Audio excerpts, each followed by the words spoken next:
오늘 우리에게 주신 하나님의 말씀은 누가복음 10장 17절에서 24절입니다. 70인이 기뻐하며 돌아와 이르되 주여 주의 이름이면 귀신들도 우리에게 항복하더이다. 예수께서 이르시되 사탄이 하늘로부터 번개같이 떨어지는 것을 내가 보았노라. 내가 너희에게 뱀과 정갈을 밟으며 원수의 모든 능력을 제어할 권능을 주었으니 너희를 해칠 자가 결코 없으리라. 그러나 귀신들이 너희에게 항복하는 것으로 기뻐하지 말고 너희 이름이 하늘에 기록된 것으로 기뻐하라 하시니라. 그때 예수께서 성령으로 기뻐하시며 이르시되 천지의 주제이신 아버지여, 이것을 지혜롭고 슬기 있는 자들에게는 숨기시고 어린아이들에게는 나타내심을 감사하나이다.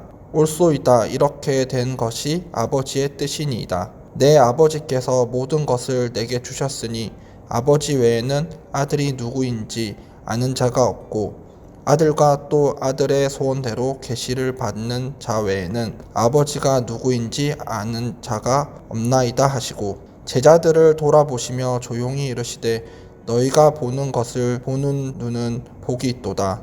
내가 너희에게 말하노니 많은 선지자와 임금이 너희가 보는 바를 보고자 하였으되 보지 못하였으며 너희가 듣는 바를 듣고자 하였으되 듣지 못하였느니라. 아멘. 신앙생활은 기쁘고 행복한 일입니다. 여러분은 신앙생활 하던 중 언제가 가장 기쁘고 행복하시나요?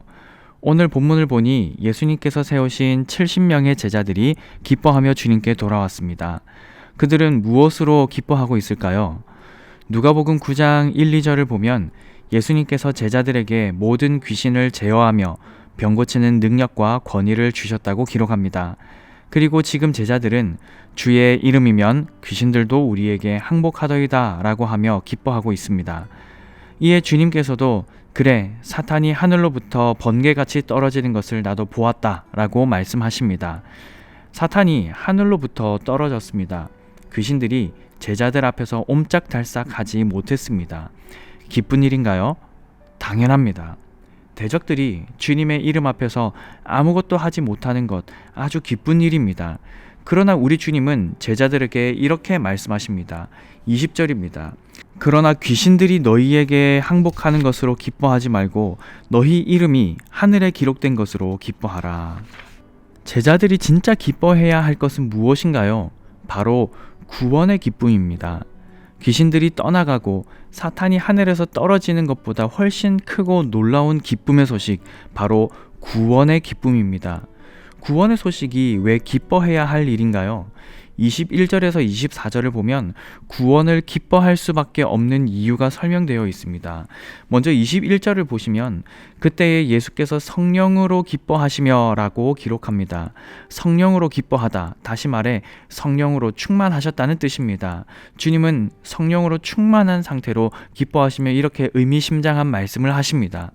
이것을 지혜롭고 슬기 있는 자들에게는 숨기시고 어린 아이들에게는 나타내심을 감사하나이다. 여기서 이것은 너희 이름이 하늘에 기록된 것, 즉 구원을 의미합니다. 구원에 대한 소식, 즉 복음이 슬기 있는 자들에게는 숨겨졌습니다. 반면 어린 아이들에게는 나타났습니다. 슬기 있는 자들은 누구일까요? 교만한 자들을 말합니다. 내가 하나님을 잘 안다. 내가 하나님의 법을 잘 안다. 나는 하나님의 법대로 잘 살고 있다. 내가 의인이다 라고 생각하며 말하고 살던 사람들입니다. 당시의 바리새인, 서기관, 율법 교사 등 종교 지도자들을 꼬집는 말씀이죠. 실로 그들은 율법에 능통한 사람들이었고 참 거룩해 보이는 사람들이었습니다. 사람들은 이 종교 지도자들이야말로 하나님과 가장 가까운 사람들이라 여기며 존경에 마지 않았습니다. 그러나 예수님께서는 이런 자들에게 구원의 기쁜 소식, 곧 복음이 숨겨졌다라고 말씀하십니다. 그리고 어린 아이들에게는 나타났다고 하셨습니다. 어린 아이들이란 나이가 어린 자들을 말하는 것이 아닙니다. 어린아이와 같이 순수하고 겸손한 마음으로 하나님의 말씀을 받아들이는 자들입니다. 예수님께서는 이런 사람들에게 복음을 나타내심에 감사하셨습니다. 하나님께서 자신을 이런 식으로 계시하셨다는 것은 뜻밖의 일이 전혀 아닙니다. 이 모든 일은 아버지의 뜻에 합당합니다. 영적인 이해는 지위나 인종 혹은 교육의 정도에 좌우되지 않습니다. 그래서 사도 바울은 고린도전서 1장에서 십자가의 도는 세상 지혜로 알 수 없다고 했습니다. 하나님은 오히려 지혜롭지 않고 문벌이 좋지 않고 세상에서 볼 때 미련한 자들을 택하셔서 세상은 절대 알 수 없는 복음을 깨달아 알게 하셨다고 했습니다. 도대체 복음은 무엇입니까? 왜 세상 지혜로는 십자가의 도를 깨달을 수 없나요? 오늘 본문 22절은 구원에 이르는 지혜가 왜 이토록 신비한지를 알 수 있게 합니다. 22절입니다. 내 아버지께서 모든 것을 내게 주셨으니 아버지 외에는 아들이 누구인지 아는 자가 없고 아들과 또 아들의 소원대로 계시를 받는 자 외에는 아버지가 누구인지 아는 자가 없나이다. 하나님 아버지께서 예수님께 모든 것을 주셨습니다. 이 말씀은 아버지와 아들 사이에는 전혀 비밀이 없다는 것을 증명합니다. 모든 것이 아들에게 주어져 있습니다. 그러니 아들이 없이는 아버지를 알 수 없습니다. 아버지 외에는 아들이 누구인지 아는 자가 없고, 여기서 안다라는 단어는 지식 이상을 의미하는 것이죠. 몹시 밀접한 관계를 갖고 있다는 말입니다. 인격적인 알미지요. 아버지 하나님과 아들 하나님 사이의 교제, 그 어떤 존재도 가질 수 없는 하나님과의 특별한 관계를 말합니다. 아버지가 아니면 아들을 알 수 없습니다. 아버지의 은혜가 있어야 아들을 알 수 있습니다. 아들과 또 아들의 소원대로 계시를 받는 자 외에는 아버지가 누구인지 아는 자가 없나이다 라고 하셨습니다. 하나님 아버지를 알기 위해서는 아들을 알아야 한다는 말이죠. 오직 예수님을 통해서만 하나님께 다가갈 수 있기 때문입니다. 요한복음 14장 6절에서 7절은 이렇게 기록합니다. 내가 곧 길이요 진리요 생명이니 나로 말미암지 않고는 아버지께로 올 자가 없느니라. 너희가 나를 알았더라면 내 아버지도 알았으리로다. 이제부터는 너희가 그를 알았고 또 보았느니라. 예수님은 하나님 아버지께로 이르는 길입니다. 진리입니다. 생명입니다. 예수님을 알면 하나님 아버지를 알 수 있습니다. 예수님을 만나면 하나님 아버지를 만날 수 있습니다. 예수님을 사랑하면 하나님 아버지를 사랑할 수 있습니다. 22절을 종합해보면 이렇습니다. 하나님 아버지께서 예수 그리스도께 모든 것을 주셨습니다. 예수 그리스도를 알기 위해서는 하나님 아버지의 은혜가 필요합니다. 하나님 아버지의 은혜로 예수 그리스도를 알게 되고 그 예수 그리스도를 알아야 하나님 아버지를 알게 됩니다. 이런 하나님의 은혜는 어린 아이들과 같은 사람들, 즉 겸손하고 순수한 사람들에게 임합니다.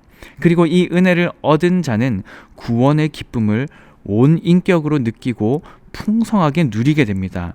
예수님은 제자들에게 이 놀라운 구원으로 인해 기뻐하라 라고 하셨습니다.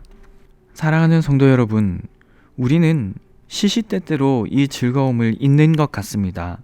하나님과 멀어졌을 때는 물론이거니와 제법 하나님과 가깝다고 느끼는 때에도 자주 잊는 것 같습니다.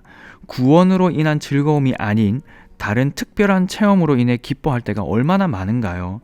이적과 기적을 경험함으로 기뻐하기도 하고 난치병 혹은 불치병에서 고침을 받았다는 소식에 기뻐하기도 합니다. 말도 안 되는 상황에서 회복을 경험할 때도 기뻐합니다. 물론 기뻐해야 할 일입니다. 하나님께 감사해야 할 일이지요. 하나님께서 일하셨다면 마땅히 기뻐하며 하나님께 영광 올려드려야 합니다. 그러나 간혹 이런 기쁨으로 인해 하나님께서 예수 그리스도 안에서 베푸신 구원의 즐거움을 잊는다면 이는 주객이 전도된 것입니다. 마치 70인 제자들이 자신 앞에서 항복하는 귀신들을 보며 기뻐했던 것처럼 말입니다. 사도 요한 역시 같은 맥락에서 요한복음의 젖을 목적을 밝히고 있는데요. 요한복음 20장 30절에서 31절입니다. 예수께서 제자들 앞에서 이 책에 기록되지 아니한 다른 표적도 많이 행하셨으니 오직 이것을 기록함은 너희로 예수께서 하나님의 아들 그리스도이심을 믿게 하려 함이요 또 너희로 믿고 그 이름을 힘입어 생명을 얻게 하려 함이니라. 표적과 기적의 목적이 어디에 있습니까? 예수의 이름을 힘입어 영원한 생명을 얻는 것, 곧 구원에 있습니다. 누가복음 17장을 보면 예수께서 10명의 나병 환자를 고쳐주셨습니다. 그중 사마리아 사람 한 명만 예수님 발 아래 엎드려 감사하지요. 그때 예수님께서 이렇게 말씀하십니다. 그 아홉은 어디 있느냐? 그리고는 일어나 가라. 내 믿음이 너를 구원하였느니라 말씀하십니다. 예수님의 관심이 어디에 있는지 볼 수 있어야 합니다. 예수님의 관심은 그들의 현재 고통에만 있지 않습니다. 현재를 넘어 영원한 고통 가운데 있던 그 영혼에게 훨씬 더 많은 관심이 있습니다. 이것이 주님의 관심입니다. 감옥에 있던 사도 바울은 에베소 교회에게 편지를 쓰면서 찬송하리로다 라고 했습니다. 왜 그렇습니까?